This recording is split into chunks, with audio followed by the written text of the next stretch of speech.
You're now being programmed to chill, a show about business, crime, parapolitics, and esoterica, with your host, Jimmy Fallon Gong. That's great. Pluto Press, they've had some really interesting books, so that's cool. Yeah, I hats off to them for taking this. This is a fairly controversial manuscript, and they did not hesitate at all to do it. Yeah, no, definitely hats off to them. All right. Today I'm joined by Rob McKenzie, who attended University of Iowa and then worked at Ford for 28 years as an assembler, industrial electrician, and full-time union representative. He became president of United Auto Workers 879 at the Ford plant and was reelected to that position 3 times. He joined the International United Auto Workers as a regional servicing representative for Minnesota, Wisconsin, and Iowa, and was elected to serve on the Minnesota State AFL-CIO Executive Board for 12 years. Upon retiring, he wrote this book that we're going to talk about today, which I would easily call one of my favorite books I've read about the Cold War, the CIA, and labor history. And I do want to give a shout out to my listener, Danny, who specifically recommended this book, as well as the Twitter user AFL. Well, you know who you are. So let me just introduce today Mr. McKenzie. How are you doing? I'm doing well, and thanks for having me here. Yeah, definitely. No, this was legitimately, I wouldn't say fun to read because that almost sounds flippant, but this was as good as many of the books I've read on these topics. So thank you for writing it, first of all. Well, it was really a labor of love for me. And I started out thinking, well, maybe I'd do a 4 or 5 page paper and I would need to get somebody in academia to help me with that. But as I went along, it seemed like every rock I picked up, there was all sorts of stuff crawling around, and a really important story here that for some reason had never really been told. So it was a learning experience for me too. And actually, I greatly enjoyed working on this. Yeah, no, I definitely know the feeling of looking at something, you pick it up and it's almost like a log and there's just a bunch of bugs crawling underneath. And then I'll just say, by way of introducing the book, right? I know a lot of my listeners are familiar with a lot of the CIA side of what we're going to talk about, but really understudied, I feel like, at least on the Twitter, space that a lot of my listeners are in. There's not as much of an understanding of labor history, period, but also how it intersects with this, intelligence agency milieu. So and particularly not in Latin America, because I know that a lot of people might know something about Chile. They might know some stuff about the dirty wars, but they don't necessarily know, how some of the labor activists were compromised and things of this nature. And specifically, I didn't know anything about the Ford attack that we will talk about. So that also will be very interesting to learn, and how it interacted with NAFTA. That, I think, was just mind-blowing. So let's definitely introduce it. So the title of the book... the name of the book is El Golpe, U.S. Labor, the CIA, and the Coup at Ford in Mexico. El Golpe means the coup in Spanish, and the first labor activists in Mexico I interacted with referred to this event as that. And it really needed a name just for brevity and ease of handling. So I chose El Golpe as the name of the book and the event that took place at the Ford assembly plant in 1990. I had been involved in support work for these Mexican workers in 1990. Our local was very involved, and a few others were too. And in 1996, I was in a meeting for the Coalition for Justice in the Maquiladores. And at that meeting, I was approached by, a high-level staff person from the AFL-CIO who had he's worked for John Sweeney, who had just been elected president of the AFL-CIO. And he told me they believed the American Institute for Free Labor Development had been involved in the events at Cuautitlán. Now, I vaguely knew something about that, and I knew it was linked to the CIA, and I asked him, was that linked to the CIA? And he nodded his head. And they didn't know what happened. He said they were trying to find out. So I tried to investigate that, got absolutely nowhere. I was the vice president of my local at the time. I couldn't get anywhere in looking into that. But just before I retired in 2016, I was interviewed for a book that a local historian was doing, and he was asking about this support work we'd done in 1990. I told him I had heard that AFL had been involved in that. And he said, well, why didn't you ever look into that? I said, well, it was extremely difficult, and he kind of challenged me to do that. So when I retired the next month, I said, well, I've got lots of time. I've got lots of connections. I am going to look into this. And I always felt that I could prove that AFL had been involved. But then I said, well, what was AFL? What was its relationship to the CIA? What was its relationship to the AFL-CIO? That was never clear to me. So I began the research project.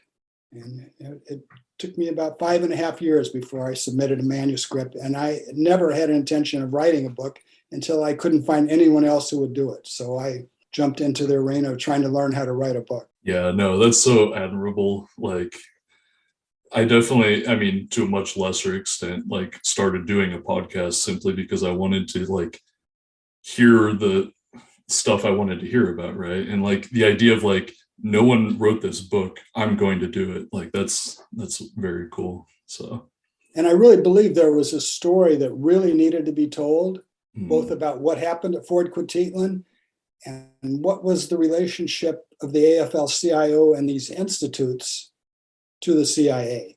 And then once I found out that, it was so clear that they were CIA fronts, why did labor put up with this? And then I also began investigating the history of the debate in labor over this.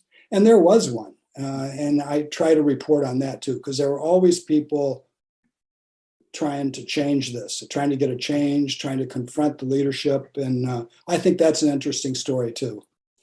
Yeah, no, this book both tells the story of, you know, those Mexican workers and what happened to them, but it also just really lays out like U.S. labor history in such a illuminating way.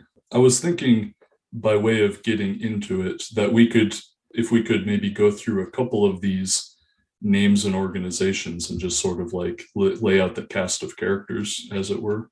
Yeah, no, I think that's a good idea. I really wrote this in mind with, you know, the workers I knew and the UAW and other unions. This was my audience. So in the book, I do assume some knowledge of that. So I think that's a good idea to go over that. So you have the American Federation of Labor, which was a federation. That means it's comprised of individual component unions. So there's a union for blacksmiths and one for millwrights and one for plumbers, electricians eventually. So they're organized on a craft basis, meaning around a particular skill. So an employer at one work site might have 4 or 5 different unions in the AFL that he would have to negotiate a labor agreement with. Now, and that was formed in the 1885, mid 1880s. That left out millions of unskilled workers who were on assembly lines, textile mills, meat packing, who the AFL really felt were too ignorant to unionize and really had pretty much given up trying to unionize them. And then in the 1930s, John L. Lewis, who was the president of mine workers, left the AFL and started the Committee on Industrial Organizations to organize these unskilled workers. And that eventually became the Congress of Industrial Organizations. And they had great success organizing mass production workers and unskilled workers, semi-skilled workers. In the early 1950s, those two organizations merged into the AFL-CIO. And that's usually the main labor body I'm talking about in this book. Yeah, no, that's really good. Now, not to get us too sidetracked, but so that generally speaking, the AFL are more of the skilled labor, and then the CIO, at least historically, was like more of the unskilled labor. Is that the general? Yeah, absolutely. And when the CIO formed in the 30s, it was really quite politically progressive, militant, much further to the left politically than the AFL. And that pretty much continued the case throughout the existence of the organization. And the first big union that the CIO, first big union that joined was the UAW, and it had success in organizing. And, you know, they had quite a history of progressive politics and really blazed a path in winning a lot of gains for workers during the early decades. Yeah, well, the United Auto Workers, that's another one that would be good to go over, them and a few of their players, I guess. Yeah, well, that was the union I was in. I was an active member for 38 years, and I would have to say we get into that in the book, because the early debate about AFL, the Reuthers, especially Victor Reuther, who was one of the founders, he was one of the leaders of the Flint sit-down strike in 1936, where the workers occupied GM plants in Flint, Michigan, and sat down. A famous sit-down strike. The National Guard was finally caused in to separate them and the vigilantes and local police, and really forced GM to settle. So Victor was the leader in that. His brother Walter was really one of the main figures in the history of the UAW. I mean, they had an interesting background. Their father was a German immigrant and a socialist, and as young boys took him to visit Eugene V. Debs, who was in jail for opposing World War I. When they were young men, they traveled around the world and worked for an auto plant in the Soviet Union for a while, just to see what that was like. And when they returned, they began trying to help organize this United Automobile Workers Union, and had great success. And eventually, Walter was elected president in the late 40s, and he appointed Victor to be the International Affairs Director, and he eventually became International Affairs Director for the whole CIO in the 50s. Yeah, no, definitely reading this book, they are two of the figures that do come across as, like, I guess, heroic. Yeah, no, I agree with that completely. When I was looking through the CIA's declassified files, I found these articles that Victor had been interviewed for in the 60s. And one of them said, I did my best to raise the lid on this, meaning CIA involvement in labor. Someday it will all come out. And I had met Victor a couple of times in his 80s, and it never did come out. And I said, well, here's something I can do to, make his vision and his efforts come true. So yeah, he was truly a hero. And Walter did a lot of great things. I mean, there's people that have mixed opinions of Walter, and I was one of those for a while. But today, I really think he's probably the best national labor leader the U.S. ever produced. Interesting. I was going to ask you about that because, yeah, that's very cool. So you met Victor, but you didn't meet Walter. Well, Walter died in 1970 in the plane crash, which I also go into. And Yes. I'm still working on that, because that was, I thought I knew a lot about UAW history when I started this project. And I knew Walter died in a plane crash in 1970. I did not know there was any mystery involved in this. But actually, there is a tremendous, no matter what way I look at this, what angle, it was an assassination. There's just no question in my mind about that. And I go into that in the book. And really, the motive for that was they were fighting with the CIA over their involvement in labor, and had gone public with it, and actually left the AFL-CIO. Over this was probably the last straw, the main issue. And we're forming a rival labor federation to challenge the AFL-CIO. And then this all came to an end in May 8th, 1970, when his private jet crashed in northern Michigan. Yeah, that is very directly like a direct challenge and a real threat. So I definitely can see that. I have had a couple people that I trust tell me that I should look into that. I was so happy to see that whole story come up in your book, because you lay out about as much evidence as I've ever heard. And I'm sure there's more out there, but I would love to hear what else, Yeah, no, I've made some progress since I turned in my manuscript on that. But again, when I found that there were 200 pages of documents on the crash the FBI had not released in the 1980s and claimed a national security exemption to the Freedom of Information Act, I said, well, now that says a lot. 200 pages, that is a lot of material. Yeah, especially when there wouldn't be a reasonable, non-suspicious reason for doing that, I don't think. No, I don't either. All right. And I will say, for the listener's sake, we will probably do a tally at the end of the episode, but there is going to be a theme of people meeting untimely ends throughout this whole story. I guess maybe we could mention, at least real quick, some of the top AFL-CIO guys like George Meany and so on.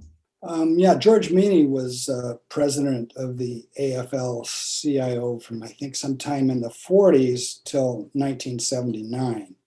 He had dropped out of high school at the age of 16, and this was, some tough economic times, and become a plumber apprentice.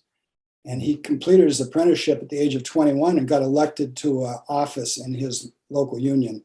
And he spent he retired at 86. All that time, he was either a full-time union officer or staff person for a union. And he was extremely conservative, I think would be fair to say about George Meany. It's hard to even know where to begin, but he had a very conservative view of unionism. Sometimes we call this business unionism, where all you talk about is immediate workplace needs and labor contracts, sale of labor power.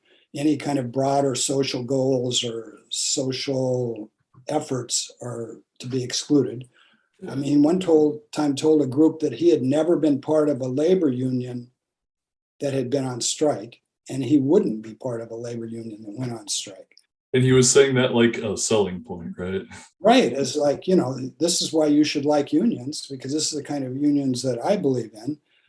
I think one of his most famous quotes was in the 1972 campaign for president, where they were screening candidates.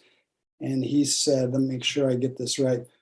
We interviewed the Jacks who looked like Jills and smelled like Johns. Very famous quote, talking about the McGovern reformers in the Democratic Party. And I would say much of the time in his life, he was to the right of the U.S. foreign policy. He was more conservative on foreign policy issues than even the CIA was a lot of the time. So he was the president of the AFL-CIO until 1979, when he was replaced by the guy he had supported for Secretary Treasurer in 1965, Lane Kirkland. Now, that was another area. I mean, my career somewhat overlapped with Kirkland, and I knew a little about him, but when I tried to research him, there was surprisingly little available. But he really is a very difficult character for me to explain, and I'll just give you a little of his bio before I tell you what I think of him. Please do, because he glows in the dark, as the kids say these days. Absolutely. And I didn't know this. I don't know anything about it. I didn't talk to anyone else who did. He was from a Southern planter aristocracy in South Carolina.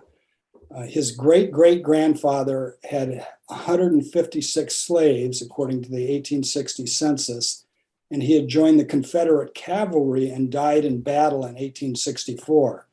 So when Sherman's Union Army came through the area, Harriet Tubman, who was traveling with him, led a convoy of 5 steamships to the Kirkland plantation and freed the 156 slaves and brought them back to Sherman. Some of them joined the army. Really? Now I said, well, and his great-grandfather on his mother's side had been in the Provisional Confederate government and signed the Articles of Secession. So I said, well, he came from a background like that. What did he believe? Well, he referred to the Civil War as the War of Northern Aggression his whole life. That was in his obituary in the New York Times. So obviously, to me, there's a little more about his background. So his father was a cotton broker, started a business as a cotton broker. And in antebellum times, this was called a cotton factor. And one of their jobs was to buy and sell slaves for the plantation owners. So that's the kind of business his father was in the 1820s, and went bankrupt during the Depression. And Lane was sent to live with an uncle who was a manager at a textile mill, very anti-union, bragged about keeping the union out. And, he spent some time with them. We don't know exactly how many years he spent with them. But at the age of 18 in 1940, Kirkland tried to enlist in the Army, and he was too young. They wouldn't take him. So he signed up for a training program for the Merchant Marine. And it took 2 years. When he graduated from that, he served on deck in the Merchant Marine throughout World War II. When the war was over, he came back to Washington and worked for the Navy at the hydrological station and began taking classes at Georgetown in night school. Well, very quickly, he changed to a full-time program. And that program, his biographer, his very sympathetic biographer says, was a special program for students interested in foreign affairs. And what's also interesting is there was no GI Bill for the Merchant Marine. So how he paid for this full-time school is, I'm not clear how that was paid for. As soon as he graduated from that, he went to work for the AFL-CIO research department in 1948. And that was the year the CIA began to funnel large sums of money into the Free Trade Union Committee in Europe to dispense to anti-communist unions and anti-communist causes in Europe. And I don't see any explanation of why this guy with this background decided to commit his whole life to labor unions. It does make sense to me that he became a government intelligence agent, and they wanted to keep track on what was going on in the AFL since they were giving them all this money. That makes the most sense to me. Now, I don't quite say that in the book, but I do give his background. And I think more research needs to be done about who this guy was, because I didn't find anything in his career that would show he had a big break with the CIA. He was in the Committee of the Clear and Present Danger, advocating for bigger defense spending. He played a major role in funding the Solidarity Union in Poland that helped overthrow the Polish communist government. And, he was the main figure in convincing Meany not to endorse George McGovern in 1972. And that was a big break in labor, not to endorse the Democratic candidate. So he's a figure that really some labor historians need to take a long, hard, unblinking look at. And I don't believe that they have up to this point. Yeah, when I was reading the Kirkland section, I could not handle it. Like, man, what a interesting guy. Yeah. Another thing that I really appreciated, and I think you addressed this relatively early on in the book, which I was just like fist pumping, like you talk about Lovestone and like how, like just the whole Lovestone operation, like, holy cow. Yeah, there's another really interesting figure, which I vaguely recognized the name before I started in this, but I didn't know anything about him. He played a major role in formulating AFL-CIO foreign policy for 30 years. In his background, in 1929, he was General Secretary of the U.S. Communist Party. And he got involved in international communist politics, and he supported a guy named Bukharin, who was the head of the Comintern, and who was engaged in a big battle with Stalin. So Stalin called Lovestone and 9 other people from the Central Committee of the U.S. Party back to Russia and removed Lovestone from office for being a right deviationist. He let the other 9 people go back, but he didn't let Lovestone leave, probably because they couldn't find anybody who wanted him because they were afraid he'd cause problems. I don't know. But he escaped Russia with the help of a friend who we find out later was actually an FBI agent. And I don't think Lovestone probably knew that at the time. But so he came back, formed an opposition communist party, which usually is called the Lovestonites. And that sort of faded away. And he got deeply involved with the International Ladies Garment Workers Union and its president, David Dubensky. Now, Dubensky gave him $100,000 and sent him to help the president of the UAW at that time, Homer Martin, purge the communists from the UAW. $100,000 in 1930 is a lot of money. Now, in that battle with Martin, the Reuthers sided with the communists. That alliance didn't last long, but so we had the Reuthers, the communists, opposed to Lovestone and Martin. Victor Reuther and his wife Sophie were staff people in the UAW. They both got fired by Martin during this period. John L. Lewis eventually threw in with the Reuthers and the Communist Party people, and those sympathetic to him or associated with him, and defeated Martin. And Lovestone was sent packing. But the Reuthers never forgave Lovestone for that. And so Lovestone went back and then became the executive director of the Free Trade Union Committee in 1944, which the AFL-CIO, it was just the AFL at that point, set up to combat communist unions in Europe. And over the course of those years, they had run-ins with Victor, who knew they were taking CIA money and really didn't approve. And they clashed many times on that. Now, in 1966, there was an article appeared in Ramparts magazine that showed that a technical assistance program run with Michigan State University in South Vietnam had been a cover for CIA activities. So that may not sound like much now, but it was a big thing in 1960s because people really didn't know this was happening. And a lot of other exposés came out quickly after that, National Student Association. And yeah, all those Rampart articles really just blew everything out of the water there for a while. He did. And Victor took that as an opportunity to expose the American Institute for Free Labor Development, which had been founded in 1962, and really linked it to the AFL-CIO and the CIA. And that really caused a dust-up. He did that in an interview with the Los Angeles Times in May of 1966.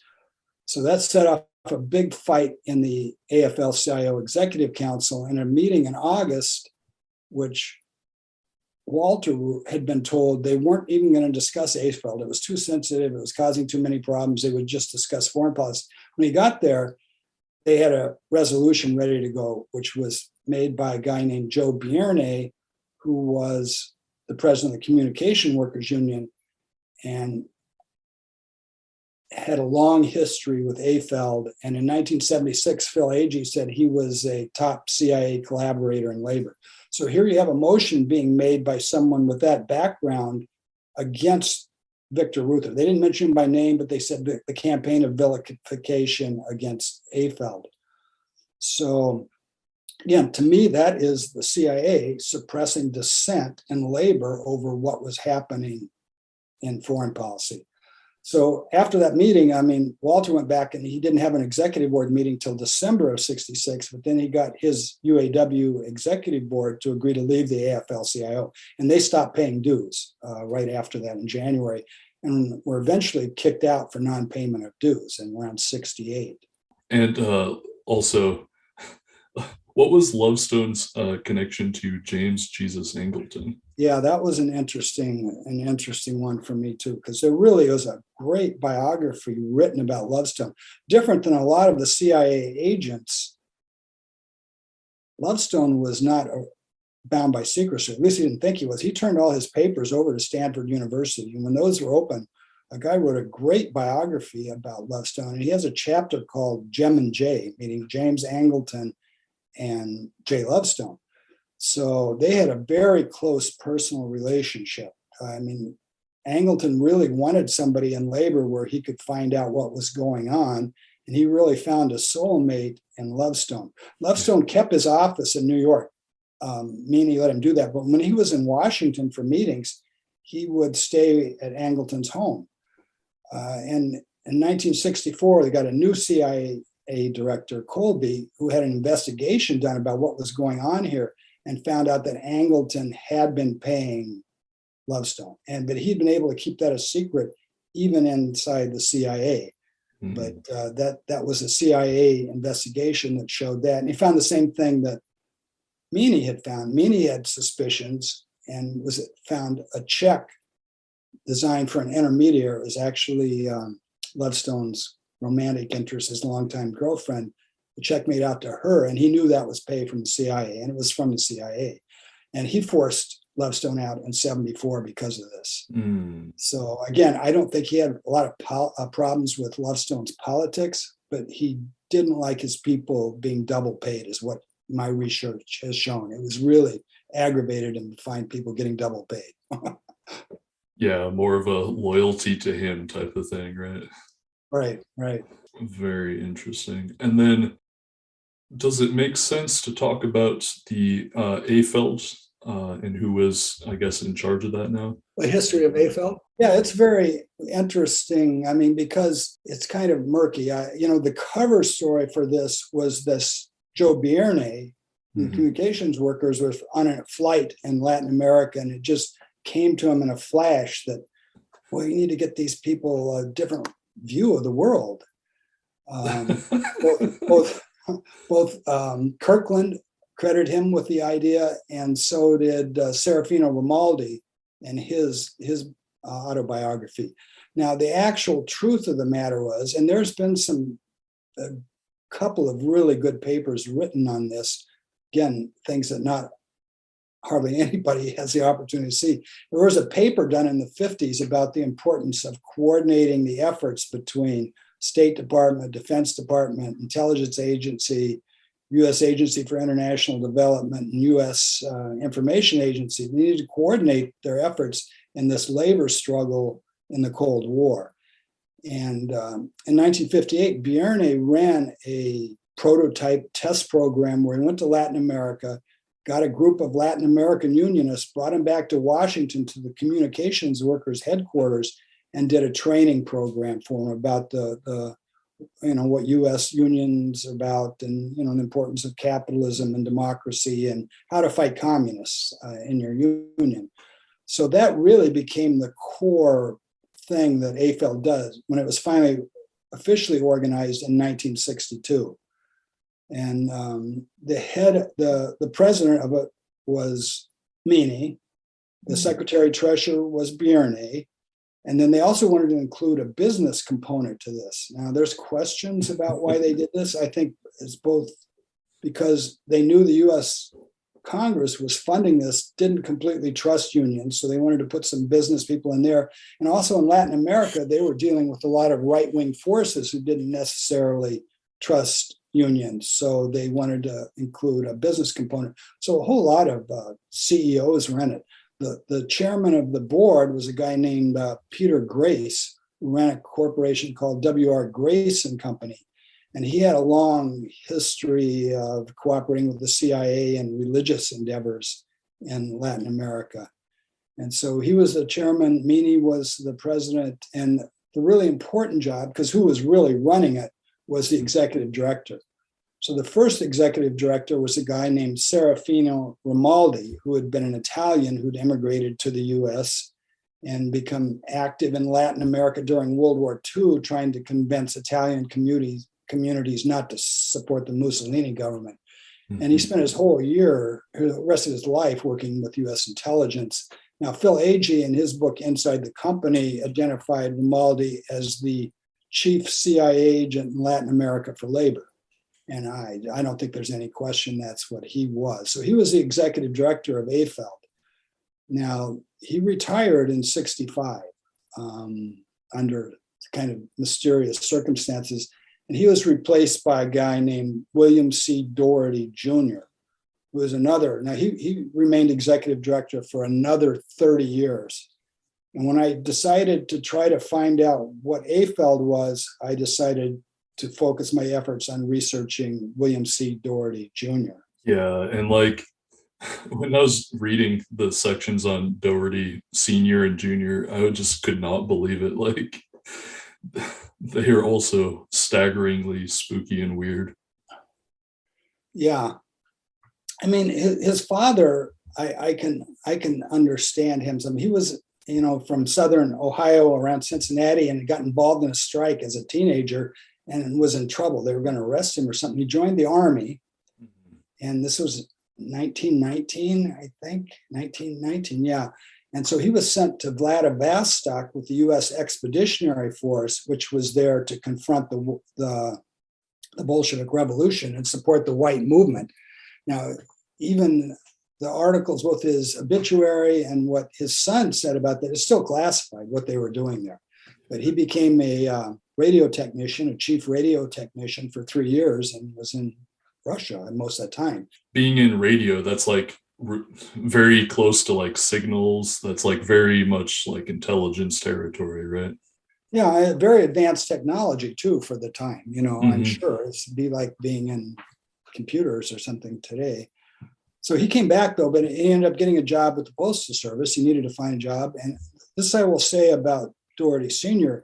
He pounded the pavement as a letter carrier for 18 years, and he got elected to the president of his local union, got elected to the president of the national union, and in the 50s, I believe he became the youngest vice president ever of the AFL-CIO. But in that time, during the war and after the war, he threw in with Meany and Dubinsky and these right-wing Cold Warriors in the AFL-CIO. And he was involved, at least by some former agents say he was getting his expenses paid in post-war Europe by the CIA.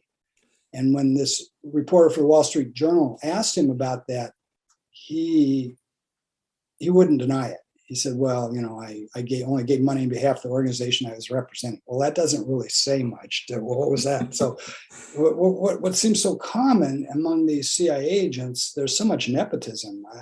It's a lot like perhaps labor unions and other types of organizations that's common. But his son, William C. Doherty Jr., was a college student, went to American University, served during the war. But once the war got over, he worked for Allied forces in Germany, building up the anti-communist unions. He returned to Washington, and then he got married, played some football, finished his degree, but then he goes to Georgetown. Well, first he got a part-time job as a security guard, and after 6 months as a temporary part-time 24-year-old security guard, he got elected president. Well, I didn't know if he's elected. He became the president of a 1,000-member union. Now that is really odd to me. There was something going on. He only held that position for a few months, and then he went on to Georgetown. Georgetown keeps coming up. It does. I actually spent a few paragraphs on Georgetown.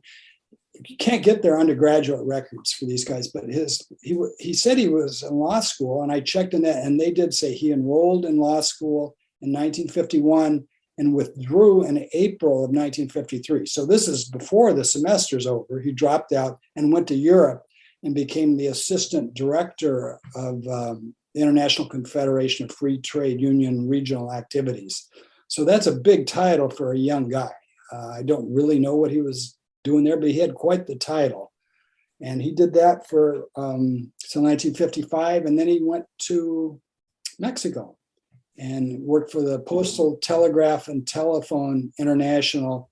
And according to his interview, he said he was the first American to establish a trade union presence in Mexico. Real quick, what was was it Doherty Sr. or Jr., or which one of them was working for General Lucius Clay? That was Senior. He worked directly with him in the labor union field in West Germany. All the unions had been destroyed by Hitler. I mean, he gave them the May 1st as a holiday and then seized all their offices. So they were really starting from scratch and rebuilding the trade unions. And he assisted in that effort. Now, I don't know much about Clay. Sounds like you may know more about him than I do.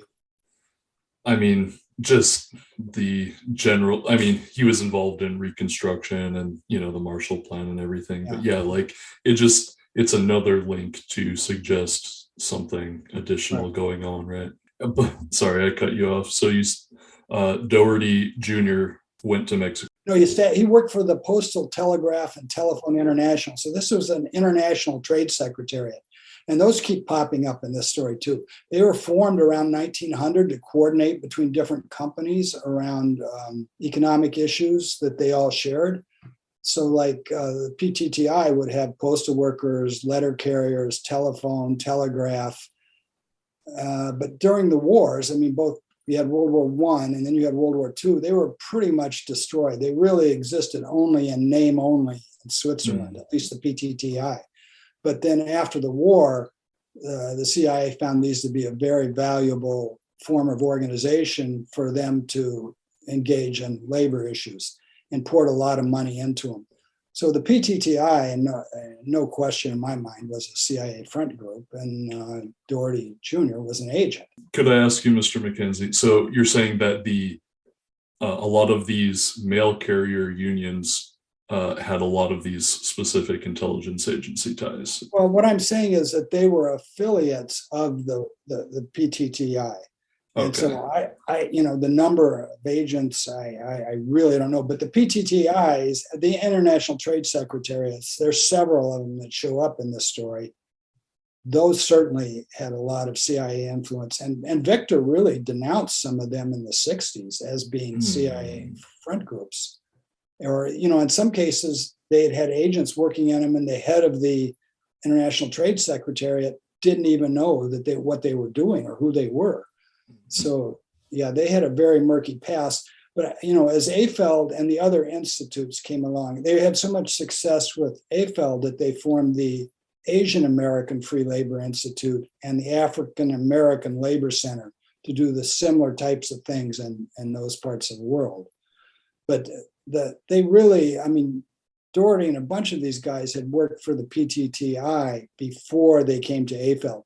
And in their interviews, you can see they mix up the dates. They're not even sure when they were working for one and when they were working for other, because the job was pretty much the same. Interesting. Now, okay, so when you were in the union back in the day and everything, what was the one sentence description of what is AFL even supposed to be? Right? Because we talked about the bureaucratic history, but the average union guy, what would they think AFL was for?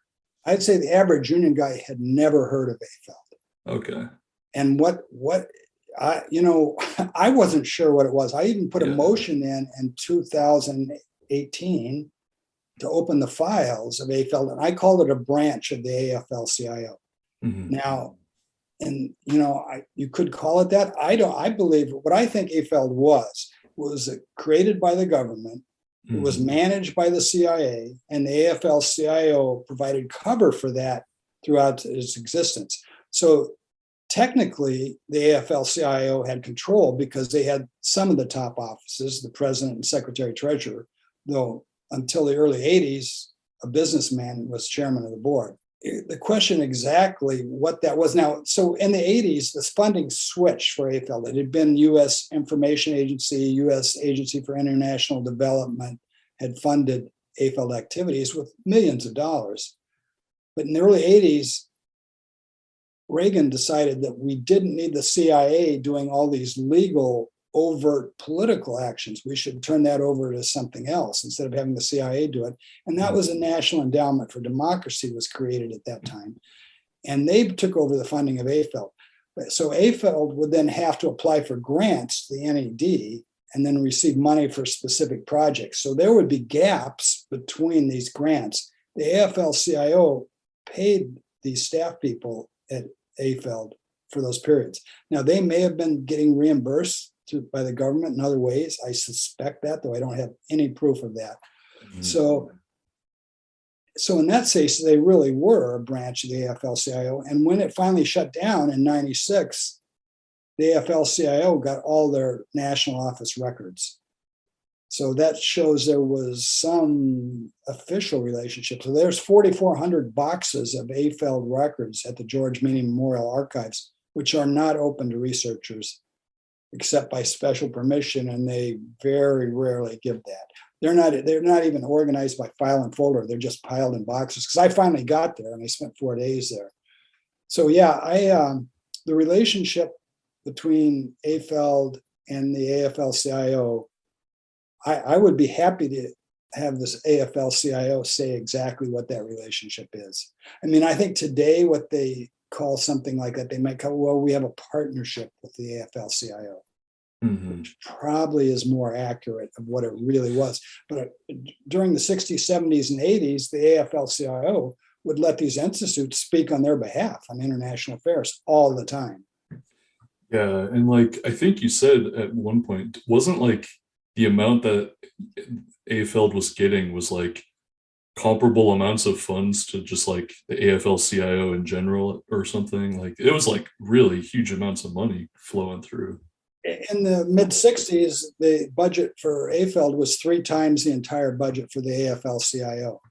And most years, they got around $20 to $25 million, and 98% of that came from the government. Yeah, no, that's so interesting.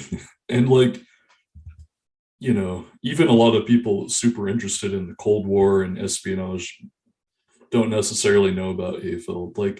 I read Philip Agee's Inside the Company a couple of years ago, and I was like struck by like how much of it was just him talking about labor stuff. Yeah. You think like spies, oh, you're gonna spy on some Soviet or something, but like no, it was like all infiltrating labor basically. And like this book specifically really contextualized so much of that book that I had read several years ago.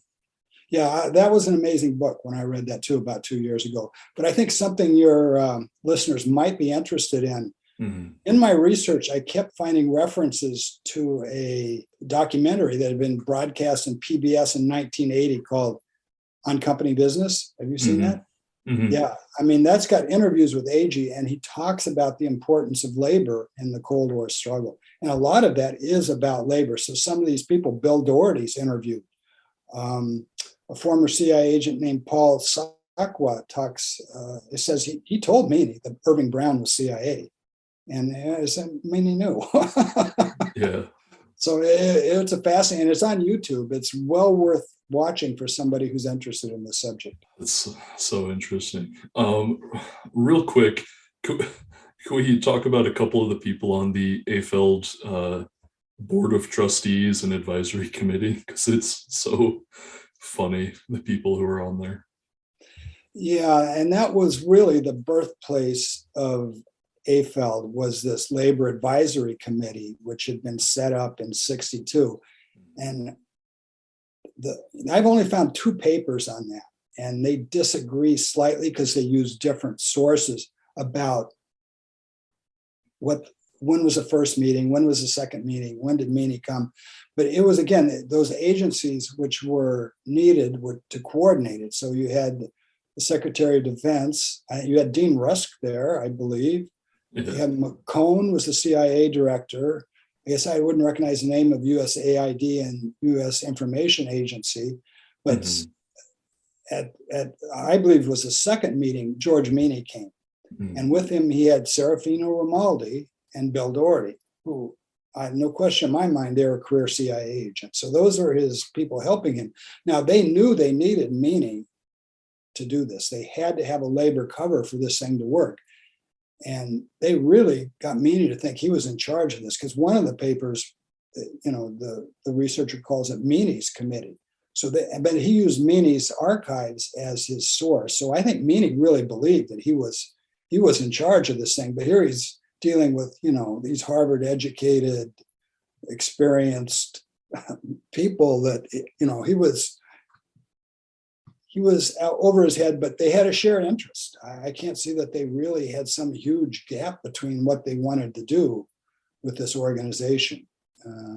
Yeah. And again, after the early 60s, I can't find any record of it. I think after they set up AFL, and they disappeared and it ran on its own. Yeah, just that very interesting. And then on the Board of Trustees, I think you mentioned, Peter Grace, right? Yeah, he was the chairman of the board, yeah. And I saw this, and I've only recently been started paying attention, but he was like the head of the International Chamber of Commerce. Yeah. And more and more, I'm realizing how important the Chamber of Commerce is as an organization, even though it seems boring or something, but yeah. And then Grace was also a Knight of Malta. Yeah, now I didn't know anything about that, and they trace their roots back to the Knights Hospitaller in the Middle Ages, and I found that very interesting. And he had been involved with the CIA and these kind of Catholic movements in Latin America, which really were directed in a lot of ways towards anti-communism and against leftist governments. Definitely plugging into the whole Catholic strand of fascism for sure. And it was a strong trend in both. Doherty's were Catholics, Bjarne was a Catholic, Meany was a Catholic. And I think people with that ideology made better warriors in the Cold War than people who really didn't have an ideology. That's what it would seem to me. So interesting. I think that observation definitely tracks, though. Yeah. And then there were executives for Anaconda, Copper, and Pan Am, right?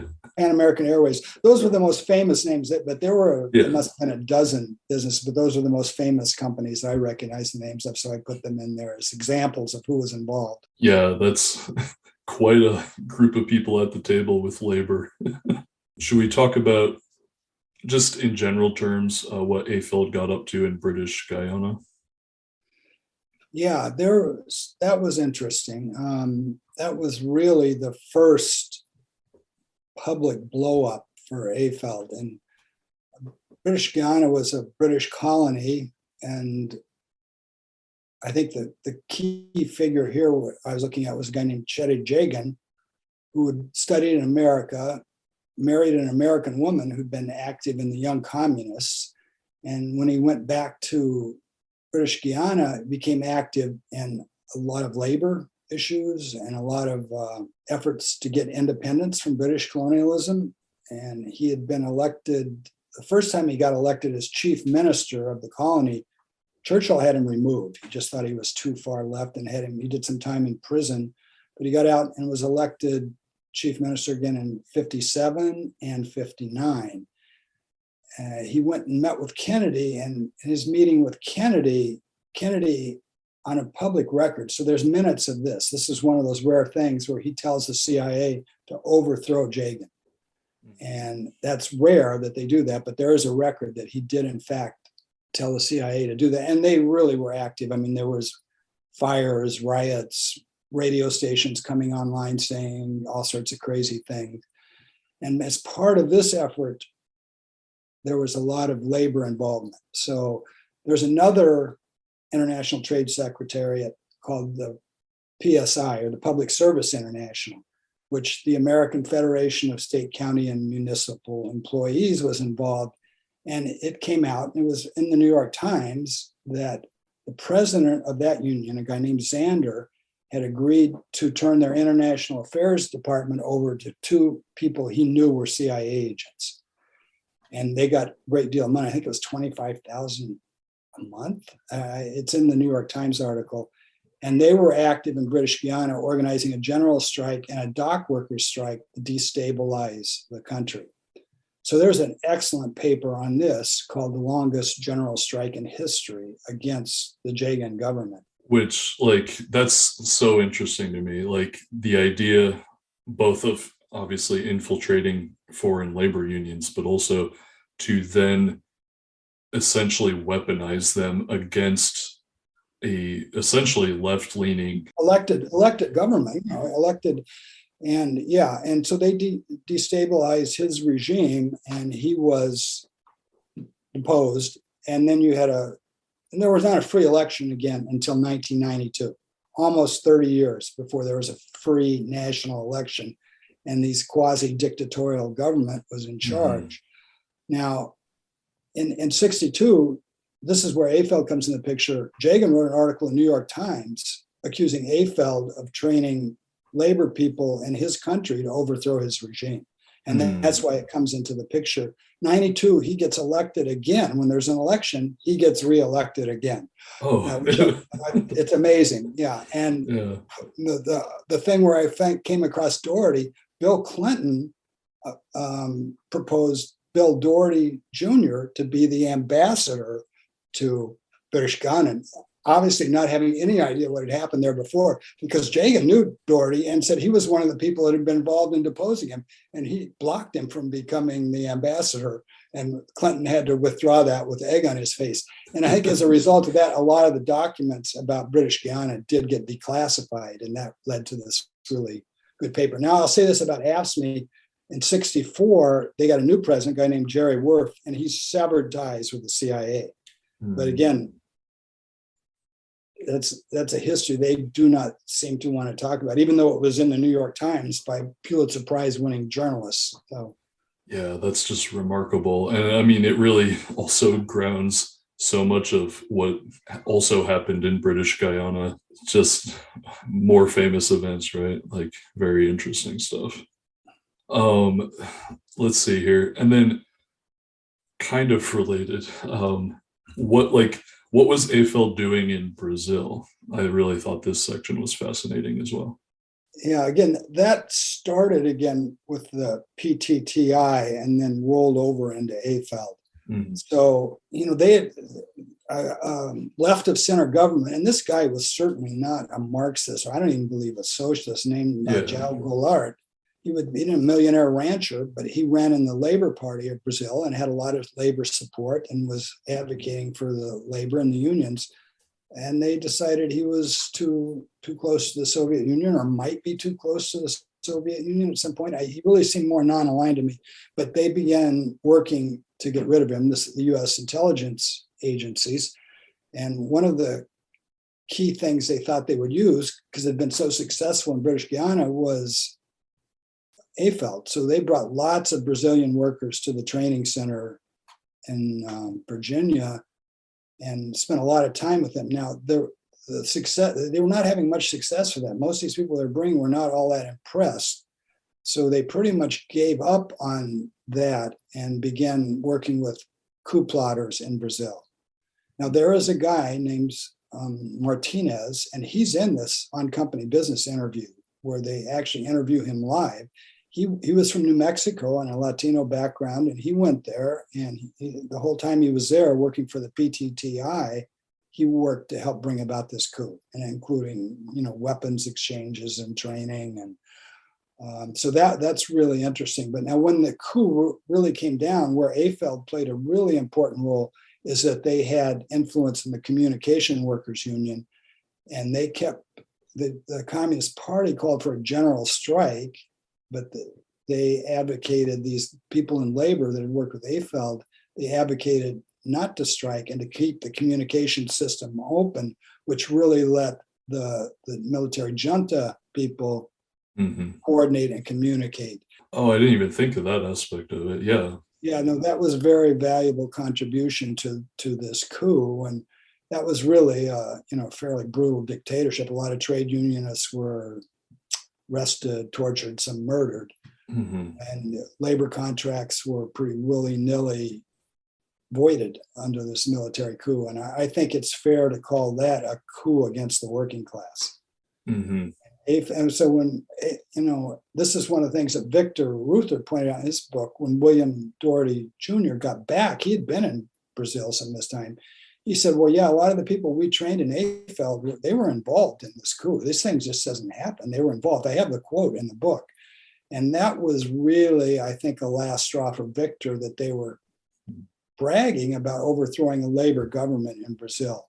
And I think Victor was just biding his time to figure out how to get the UAW out of the AFL-CIO at that point. Yeah, no, I mean, definitely a coup against the labor government, absolutely. And it's just like actively undermining labor, like across the world. Yeah. Using labor to do that. Like, it's very, I think, no, that's very interesting. So you say that's probably one of the main things that got the Reuthers to try to pull out of the AFL-CIO. Yeah, Victor went to the Labor Advisory Committee, which was still meeting as an ex officio member, and challenged him about the ethics of that and asked him what they were doing. Apparently, he didn't get a satisfactory answer. Yeah, probably not. I was hanging around a defense town one day, when I thought I overheard a soldier say, every tank in my camp has that UAW stamp, and I'm UAW too, I'm proud to say.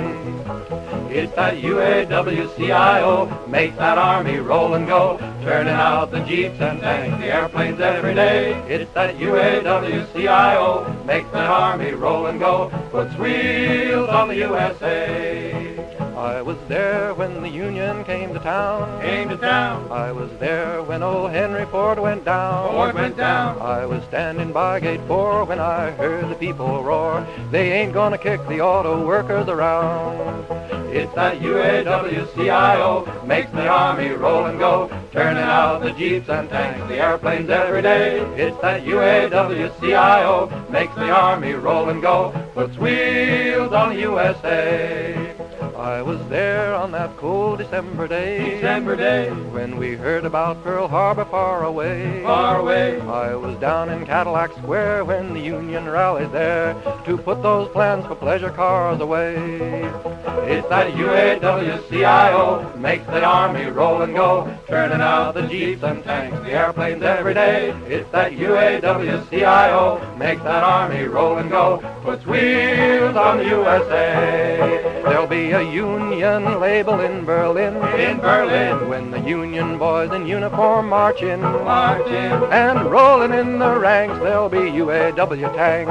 Roll Hitler out and roll the Union in. It's that UAW-CIO makes that Army roll and go, turning out the Jeeps and tanks, the airplanes every day. It's that UAW-CIO makes the Army roll and go, puts wheels on USA. All right. So, in the interest of time, we will probably just mention that AFL was active in El Salvador. They got up to some very interesting things, as well as Chile. And I know my listeners know a fair amount about the coup in Chile, but just AFL was in the mix, like just in general terms. I mean, were there any standout details for you on that? Well, they were really effective in some of the unions. The copper, they helped provoke a strike at a copper mine, which was really destabilizing for the economy. And I collaborated with a graduate student on this to kind of help me with the academic parts of this, the footnoting and whatnot. And the part on Chile was based on his undergraduate dissertation at Cambridge. Mm-hmm. So that's how I met him at the AFL archives. He was doing the research on Chile. So I think he's got some original research in there. There was a lot of times referred to as a trucker strike. Well, it was kind of a trucker strike like this protest in Canada was. They really were hardly any of them truckers. They had truckers associations where the owners were involved along with the workers. And that's really who was driving a lot of the strikes with the help of AFL. They were even funded and they were supported financially in these strikes. And those really helped destabilize the economy under Allende. So, and I think the other main union that was important was the Maritime Union, which a lot of them were ex-naval officers. That's interesting. Yeah, and they played a big role in this too. So, I don't know how much more we want to go into. Yeah, no. Because again, sure. I think the Allende, the coup against Allende in Chile, the Congress ordered the CIA to declassify those documents. They didn't do all of them, but they did some. And that's why a lot of people know more about what happened in Chile than in some other countries. Now, for some reason, they didn't have to come clean on AFL as a CIA front at that time, probably because, Meany and the AFL-CIO were allied with the Democrats who were in charge of this. I think gave them a pass, and they didn't want to expose AFL there. But and that's why I think Patrick's chapter adds a lot of detail on what AFL was doing in Chile. Yeah, for sure. And I will say, by way of like enticement to get people to get the book, to check it out. And this is just my little, thing to throw in there. If you want to hear a little bit of some of the interesting stuff that Nicholas Deek, the banker who was shot by a mentally ill homeless lady. I didn't know that. Yeah. Yeah. Like he makes an appearance in the Chile chapter. So if you want to find out how and why, check out the book. I'll just say that. Yeah, and that's funny because when I was having this legally vetted, the attorney said, "Well, what about this Deek company? They are still in business." I said, "Well, I don't know. I'll look it up." And they went bankrupt after they got caught doing money laundering, and I think in the early 80s. Yeah, just a really interesting angle to all of that. Let's see here. So yeah, let's get into Mexico. The thing that I love about this book is that you really do need all of that context to get to the point where you can talk about Mexico, and specifically this, strike that essentially turned into, I guess, a massacre, essentially. So what was going on in Mexico in the 1980s? And, that's something I honestly didn't know much about, but it's very important for what went on here at this Ford plant in 1989 and 1990. So, in 1980, as I'm sure most people know, we had Reagan got elected, and he was really determined to be more aggressive in fighting communism, and especially Latin America. He had thought there'd been a revolution in Nicaragua in 1979, and they were really determined to put an end to that. So he really had a big offensive throughout Central America, and that included supporting the Contras against the Nicaraguan government. They were based in Honduras, and he appointed some very conservative people to his foreign policy team, including a guy named Menendez, who had written a paper calling Mexico the Iran next door. And, during the previous administration, Iran had had a revolution and overthrown the Shah, and they considered a huge foreign policy failing. They were spotting Mexico as potentially the same kind of situation. And a lot of what the Reagan administration did in both Nicaragua with the Contras and in El Salvador in supporting a far-right military oligarchy was because they were concerned about Mexico. Now, the Reagan administration had some disagreements with the CIO over how vulnerable Mexico was to destabilization. A lot of Reagan's supporters and acquaintances came back from Mexico telling him there's going to be a revolution there. This thing is really dangerous. Mexico was going through a really difficult period. They had discovered oil and spent a lot of money based on future oil sales, and social spending and infrastructure improvements. And then when the oil price collapsed in 83, they were in big trouble financially. And they had several devaluations, they had cutbacks in social spending, and really difficult economic times. And the government, the same political party had ruled Mexico since the Mexican Revolution, the aftermath in the 20s. And that's the Provisional Revolutionary Institutional Party, PRI, we'll just call it. So they began moving towards hyper-competitive free market capitalism, deregulation, cutbacks in social spending, free trade. And as they started to make these moves, they were fairly unpopular with the Mexican people. But, they were still plodding along in this. And in 1985, there was a big earthquake hit Mexico City, destroyed hundreds of buildings, left hundreds of thousands of people homeless. And the government completely botched the rescue attempt, the recovery attempt for this. There's a section in the book where you talk about how they deployed essentially like the Mexican military, and they went to protect the factories rather than like any rescue. Right. And, they were supposed to stop looting. They were actually seen looting themselves, the army. And the government told the U.S. they didn't need any help. They had it under control. And so I read a lot of declassified CIA papers. This was the one they were completely wrong about. Usually they're pretty accurate about what the situation is. This, they said, they wrote one about comparing the Mexican earthquake to the Nicaraguan earthquake, which they considered that had something to do with the 79 revolution there, the mishandling by Somoza of that. But they said, the PRI is doing a good job here.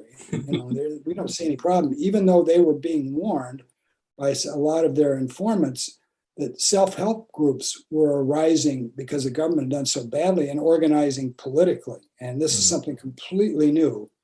And they warned the CIA. They say, no, this is going to blow away. This will be nothing. Well, it turns out it didn't. Those self-help groups and the students and the leftists began organizing around earthquake issues too.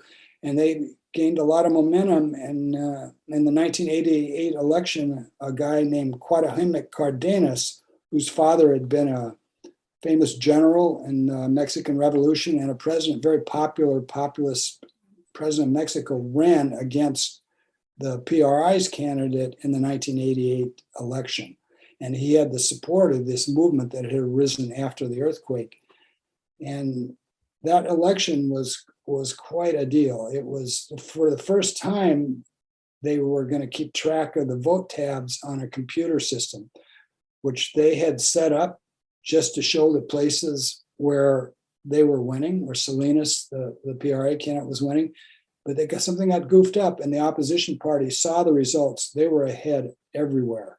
And when that became known, that computer system got shut down. So it's kind of a famous event in Mexican history, saying the system crashed, not meaning necessarily the computer system, but the political system. So there was widespread fraud, unquestionably, in that. Cardenas probably won. Only 45% of the ballots were ever counted. And there were a lot of them found thrown away, burned, violence at the polling stations. They had the military seize the ballot boxes, and they had a vote in Congress whether to certify the Salinas as the winner, which the government claimed he was. And by a 10-vote margin out of like 500 votes, they voted to give the election to Salinas. And then the ballot boxes, several years later, the Congress voted to burn. So there's no recounts. So that, I think, startled both the newly elected Bush administration and the CIA, which had saying there's really not that big a problem in Mexico, is what they'd been saying. They said Reagan was overreacting. That put everybody on high alert. And within a few weeks of that election being certified for Salinas, the Bush administration, or it was still Reagan was still in office then, they made some changes. They sent a new ambassador to Mexico, and that is John D. Negroponte, which maybe, do you people know who he was? I think some of them will. And can I just also add, I really love this section, especially with Negroponte. And like, your book basically threads the needle between like Iran-Contra ghouls and like the people who did NAFTA. Yeah. In a lot of cases, they were either literally the same people or like working hand in hand. Like, this was like exquisite, this section. Yeah, no, and that was an eye-opener for me too. I started getting a little nervous when I saw that, because when I finally got the declassified State Department cables. So Negroponte had been a fixture in U.S. foreign policy for a long time. He was an aide to Kissinger and talked Kissinger in 1970 into rejecting the proposal for peace with North Vietnam and the National Liberation Front as a sellout of South Vietnam. And Kissinger agreed with him, but ended up 2 years later, after a bunch more bloodshed and bombing, agreeing to the same terms for settlement. Maybe it was 74, probably. But in any case, he was upset with Negroponte and assigned him to a out-of-the-way post and deep in, I don't know, Uruguay or somewhere, some minor post in Latin America. But when Reagan came in, he pulled him out and put him in Honduras. And Honduras was such an important country because that was the staging grounds for the Contras. Now, the U.S. Congress had voted not to fund the Congress and prevented funding of the Contras. So that's how we got Iran-Contra with Ollie North and these guys scrambling around trying to find ways to support the Contra. What Negroponte did, or at least what the press accused him of doing, was getting the Honduras government to fund the Contras, and then they would be paid back with U.S. aid, extensive U.S. aid. U.S. aid went way up. The U.S. press also accused Negroponte, who was the ambassador in Honduras, of using a CIA back channel with Washington in order to avoid being detected what they were doing to support the Contras. So anyway, in 1988, after the Salinas election, and they knew he was in political trouble, Negroponte became the ambassador. Now, another guy who he called a close friend in an interview became the CIA station chief, and his name was Vincent Shields. And he has somewhat of a history in national intelligence too. Because Negroponte then went on after his assignment in Mexico just to fill people in. He became the UN ambassador when they were arguing for weapons of mass destruction in Iraq. Then he became the ambassador to Iraq after the US invasion. And then he became the first director of national intelligence in 2005. And that's why when he went through that confirmation hearing, a lot of this material came out about his past in Honduras and Mexico. Well, not so much Mexico, Honduras. So anyway, he's in Mexico with his Vincent Shields. And then as the deputy chief of mission, there was another guy who'd been in Honduras called Robert Pastorino. So as you were saying, and this was fascinating to me, Pastorino had been in the National Security Council for Reagan as a chief advisor for Latin America. He wrote the first conceptual draft of NAFTA. And Negroponte claimed his biggest accomplishment while he was ambassador in Mexico was facilitating negotiations for H. Bush and Salinas for the NAFTA agreement. So you have NAFTA being very closely linked to the national security community here, which was news to me, but I really believe it was, and that's where it was born, and the ideas of national security. That's just like staggering, like the implications of this book. Like it's crazy. Like I'm really like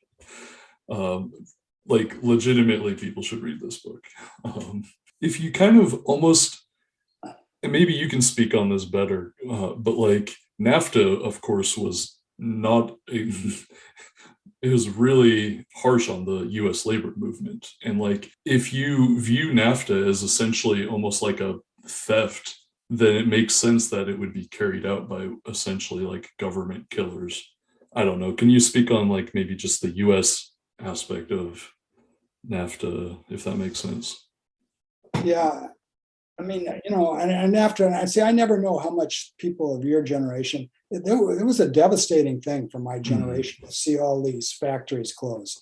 I mean, no one really kept track of that because it wasn't in anybody's interest how many of them moved operations to Mexico or China, or how many went bankrupt because they didn't move. But it had a devastating impact on the working class and unionization. So, I mean, if you look, Wisconsin is where I live now. What happened there? I mean, it used to be quite a manufacturing state. Yeah. I saw one reference that, sometime in the 2016 election, that the states that had lost the most middle-class jobs in the previous decade were Ohio and Wisconsin. Well, these were manufacturing jobs. We had big GM plant closed and a Chrysler engine plant closed. And so you lose all those union members who are out scrambling around trying to find a way to make a living. And then they look at the public employees. Well, they've got pensions, they've got health care. And you have a guy like Scott Walker come along and say, we need to get rid of these public employee unions. And he passed Act 10, which it doesn't officially outlaw them, but it puts up so many hurdles, it really almost makes public employee unions impossible. So you got the manufacturing unions gone, you got the public employees union gone, so you got the building trades unions left, building construction trades, but they're on the defensive now. They've got hardly any allies, and they come after them trying to get rid of prevailing wage legislation in the state of Wisconsin for them. So as a microcosm of how this deindustrialization, which there's no better focus for it than NAFTA, you can see where it led. And when I started writing this in 2016, I mean, Donald Trump won Pennsylvania, Michigan, and Wisconsin by 100,000 votes total. And he campaigned against NAFTA. He really had no idea what he was talking about, but he really hit a note with bitter people about what had happened to those manufacturing jobs. And I think it was enough to get him elected because he campaigned against NAFTA. Nationally, the Democrats would never do that. I mean, there's individual legislatures who were very good, but they left that to him. And I think that's what got him elected. So NAFTA was a big deal. Yeah, no, that is very, very interesting. Like, oh man. Let's see here. So all of this is the context, right? To get to the point of this specific factory strike, right?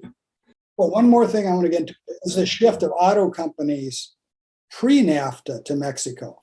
Mm. So, by 1980, Reagan had opened up the market to the Japanese competition, and they were really eating U.S. auto companies' lunch. I mean, I go into this somewhat, how this developed in Japan and what their advantages were a little bit.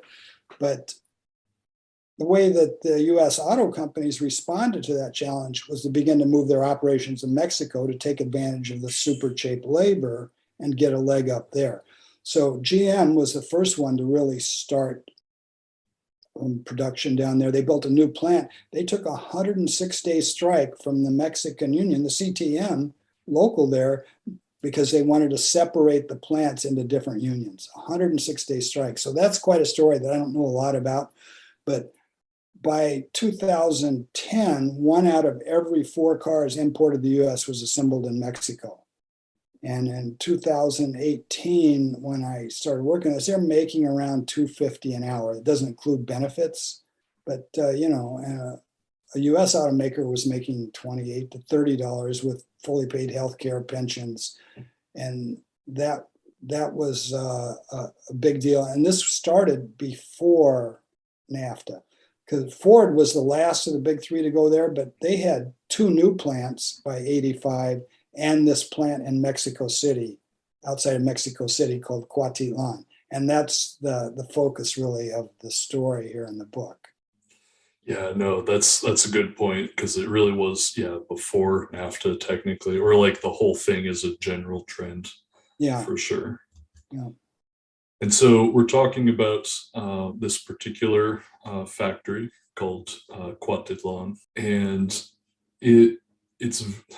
it's really interesting because you lay out the different factions where there's like a main union, like you said, I believe it's the CTM, the Confederation of Mexican Workers. Yeah, that is the government-aligned union.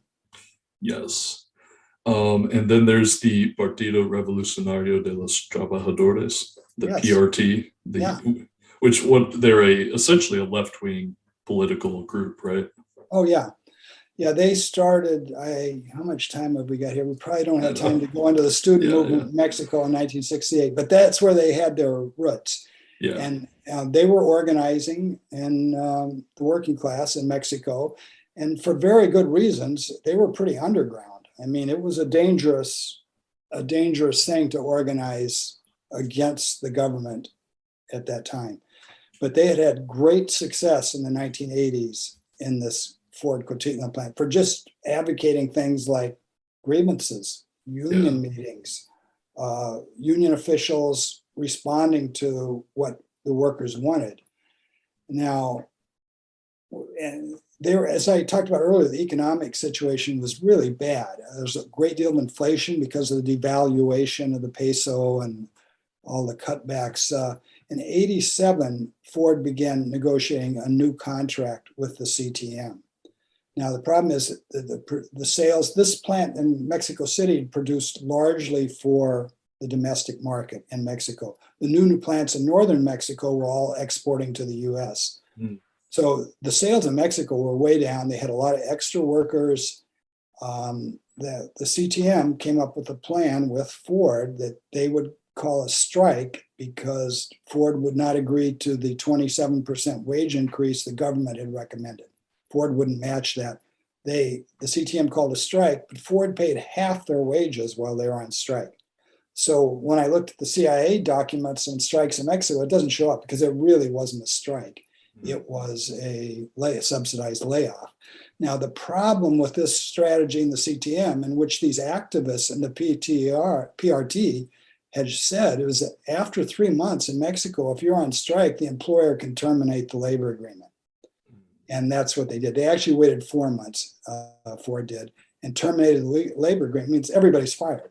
Yeah. So then the government required them to get a new contract, and it would have to be approved before they could implement it. So they got it enforced. Basically, people had been out in the street by, 5-6 months by that time at half pay. They didn't really understand everything that was in this agreement. in the early 80s, the CTM had agreed to, which what I say was a two-tier wage scale. They didn't call it that, but new hires would receive way less money. So when they finally rehired everyone after it was ratified, it amounted to a 40% benefit and wage cut to what the workers had been making. And 600 people were never called back. They didn't know that too at the time they ratified it. So just like workers anywhere in the world would be with that kind of agreement shoved down their throat, they were angry. Mm-hmm. And the new executive board was composed entirely of PRT members or their supporters. There are other left political parties active at the time, but they were the most successful. And I think they were some brilliant organizers, some of the best organizing I've ever read about in an auto plant by this group. So they had great success. They started having union meetings. They started doing grievances. They led a number of work stoppages over issues, and they really gained a reputation throughout Mexico for what they were doing at this plant. Mm-hmm. Now, the CTM, during the strike, the head of that Ford CTM, so they had 3 Ford plants in Mexico, and they all had different contracts, but they all were in a Ford CTM union. And the head of that union got removed by the head of the CTM.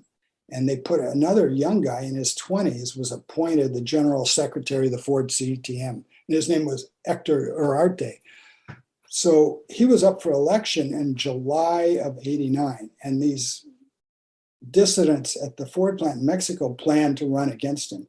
And just the way the size of their plant compared to the 2 new plants who were just starting up, they were quite certain that they would win that election just based on the size of these plants.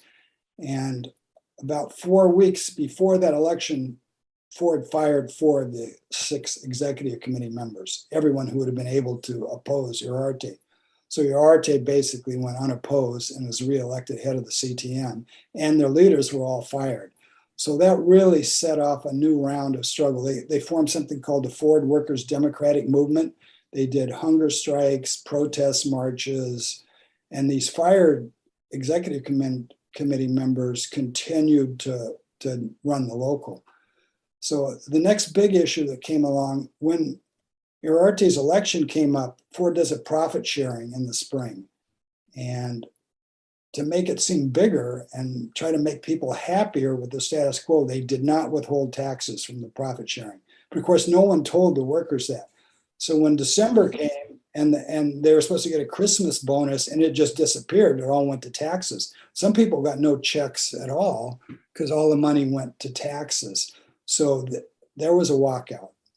They walked out in the street. This is right before Christmas, elected a commission of their own to negotiate with Ford and the CTM, because Ford was not obligated to negotiate on these issues with the local people. They only had to negotiate with the CTM, the Ford CTM.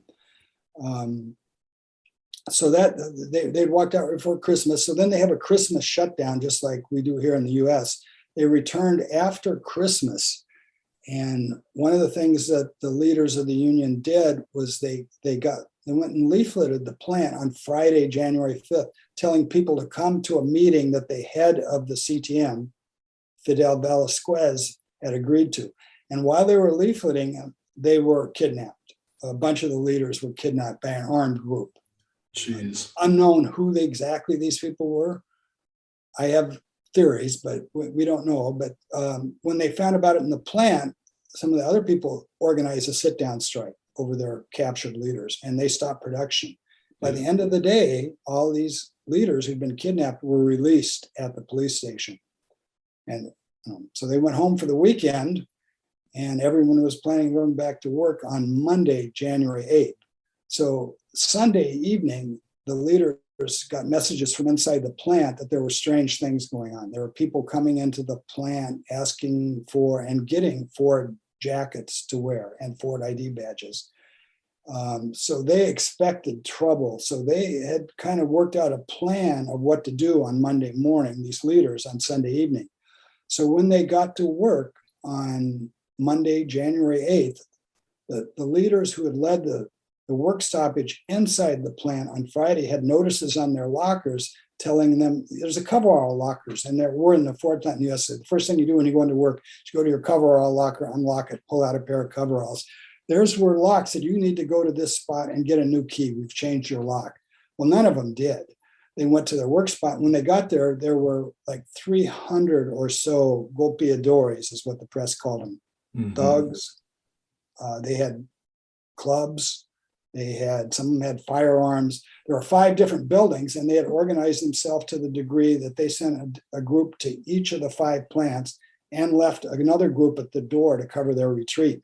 And they began intimidating the workers and telling them to get back to work. Now, what I believe happened from reading all the things I was able to get, Ford had planned on firing these 10 people. That's why they had the notices in their coverall locker. And they called in the police to remove these guys from the plant. Now, an extra legal organization heard about this and sent in these 300 golpeadores to stop another work stoppage, is what I believe they were there for. It didn't work because they were confronted by the workers who picked up tools and challenged them, and these thugs opened fire, and 10 people were shot. One of them eventually died, and that they drove him out of the plant. And, they issued some demands because, they didn't know what had happened there. They thought their lives were in danger. They decided to occupy the plant until their demands were met for rehiring the executive committee. They asked for pay for that December shortage. They asked for a national democratic convention of the CTM to address issues of union democracy and the government union. What always really gets me is how absolutely reasonable these demands are too. It's like truly not like crazy stuff they're asking. Things we take for granted in the US. Yeah. Basically. I mean, not to have thugs come in your plant and attack you and shoot you down for resisting on your own work site. So they held the plant for 2 weeks, occupied it. And I got the Department of State cables where you can see all the maneuvering that's going on between Ford, the Mexican government, and the CTM. And they are all colluding how to bring this thing to an end because, as Negroponte said in one of his cables, this strike is a direct challenge to the pro-business policies of the Salinas administration. This is serious stuff. And it was. I mean, if you look at, this was a group that was opposed to NAFTA because they thought it gave corporations too much control of Mexico. This is a group that is abrogating things for now that even the US government recognizes are necessary, and that is a democratic, militant, independent trade union to raise wages in Mexico. And that's really all they were ever asking for. So they held the plant for 2 weeks and then were driven out by 2,000 police. But then they continued the strike for another couple months as Ford fired again everybody who hadn't returned to work after a few weeks, but they didn't get enough people back to run the plant. So they finally entered into negotiations with the local people and agreed to a settlement. They didn't really have much to go on. They'd been out in the street for months, and they finally agreed to settlement that resulted in another 570 people being fired. And so again, they took out all the activists with that firing. But they finally were not really able to get work up and running again until August, and this had started in January. Now, the 570 fired people did get 3 months severance pay because they continued the struggle. They did a nude-in in the labor department in Mexico. They stripped their clothes off and said, "Oh, really? You've been left naked by the CTM." And they finally got the press to cover them. The press, that's a whole nother subject of how they covered this. But I have cables from the embassy that says the government was able to force coverage of this off the front pages. And that did happen. But anyway, they got a lot of coverage for that. So they did get 3 months pay. But, this is a case where they really needed support from U.S. unions, and they didn't have it. Because I trace AFL's involvement with this on a separate thread on this story too. Yeah. Could you speak a little bit about what was it like like you said, being there, as an auto worker and hearing about this and then just not, Yeah, I mean, when we heard about it in our plants, I mean, this is something that we'd not heard in our lifetime, the thugs coming into a plant and shooting dissident workers. It's really outside the scope of what we thought was tolerable with Ford. And our local, and there was another one in Kansas City, there were some in Michigan. And as I've written this, I ran into a lot of people who did hear about this, but the total numbers of people, it's pretty small. But the building chairman, the bargaining chairman of our local gave a speech at a quality award ceremony at our plant in St. Paul, and which the press was there and came to cover this thing. And he said, well, there's blood in the floor in that factory in Mexico. And that really set off alarms with Ford because they did not want to have to defend it. And they still have never publicly commented on what happened here. They did have a meeting with this bargaining chairman and told him, we were not involved in this. We didn't give him uniforms and we didn't pay him. Now, from what I see, what they said to the embassy, I believe that is true. I think they had vaguely agreed to some people coming in to talk, but they did not recognize what happened. Because you can see what they said to the embassy. They told the embassy that this was Revolutionary Workers' Party people who come into the plant. Well, if they bothered to read the paper that day, they would have known that really wasn't true. And a few days later, they changed their story to this was an inter-union Mexican dispute. But the CTM never took any responsibility for it. I mean, some of their people were involved, I think pretty certainly, but they held a press conference demanding an investigation of a gangster that the newspaper said was in charge of this. And they went to the Mexican Congress and they denied their involvement. They said there's other people that do these kind of things. It's not us. Well, I think this was a CIA action. I think the gangster was a CIA contract agent. And after this failed and drew a lot of publicity, he was assassinated several months later. That's right. Fascinating. Oh, and then you get people like Victor Marchetti or Philip Agee who talk about how they do have plans to terminate assets if certain things go sideways, right? Right. Yeah. Again, on that on Company Business documentary, they have an interview with him where he says that. Let's see here. Maybe we could just real quick, I can list off a few of the people who met unfortunate ends in the course of this story. For example, there's Serafino Romaldi, who I think you said, or the book says that he had a peculiar heart attack at an interesting juncture in his career. Walter Reuther, of course, Nicholas Deek, who we talked about, several people from the El Salvador chapter. Of course, there's the Mexican workers, unfortunately. There's the head of the gang of thugs. He was killed. I don't think you frame it this way, but then in the fallout of the Ford attack, there's Senator Wellstone, right, who really stood up and tried to get to the bottom of this. I don't think that one was an assassination, but Yeah, but I mean, he died in a plane crash for sure. 2002, yeah. So there's just an inordinate number of people around this whole story who end up dead. Very interesting stuff.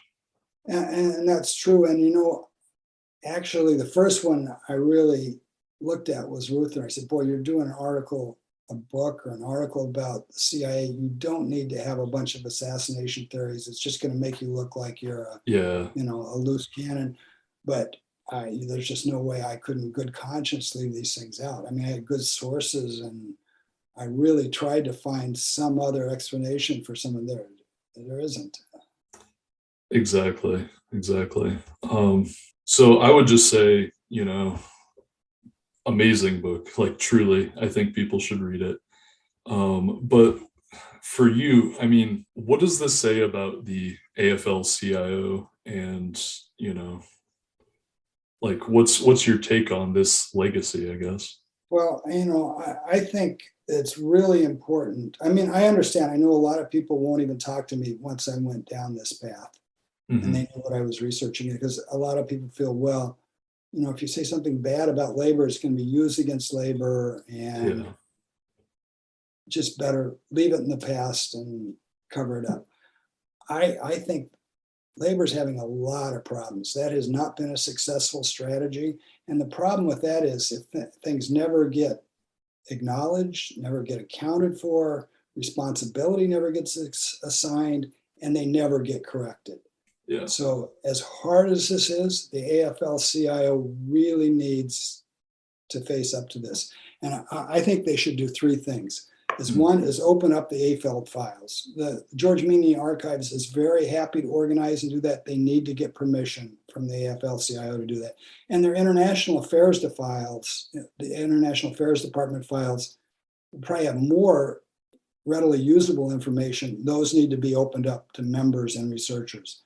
Number two is they really need to assign a commission to go through these and give an explanation to the affiliate unions what happened here.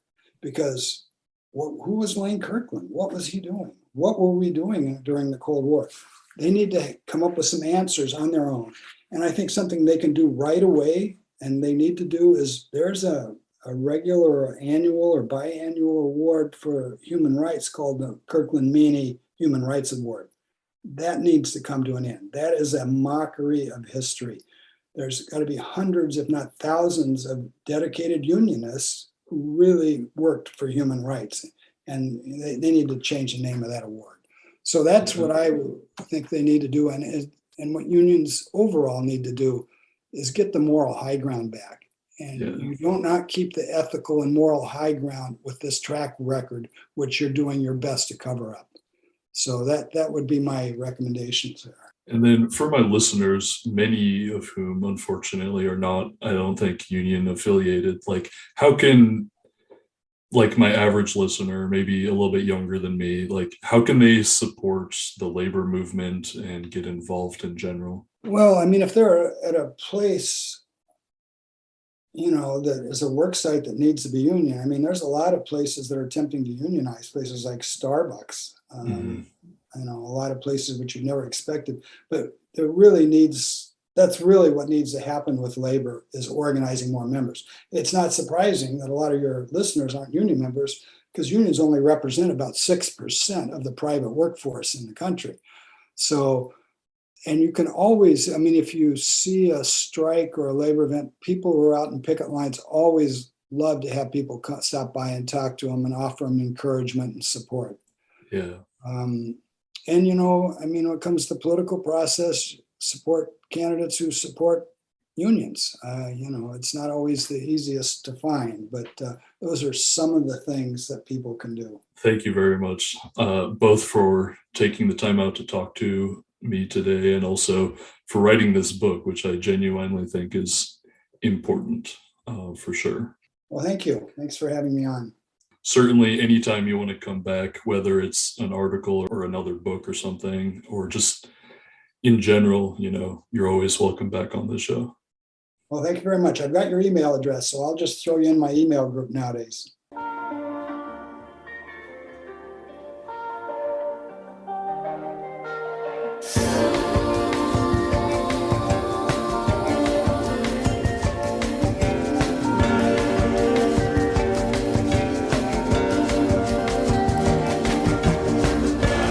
Soy luz y sombra, el sol brillante, frío beso de nube, frío beso de nube, que acaricia tu piel, que apoya tu alta, la roca bajo tus pies.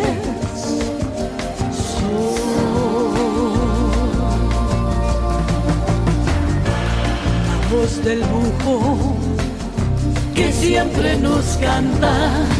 ¿Quién podrá negarnos lo que nos falta? Todos pasan sus días entre mis brazos. Tenemos mucho que compartir.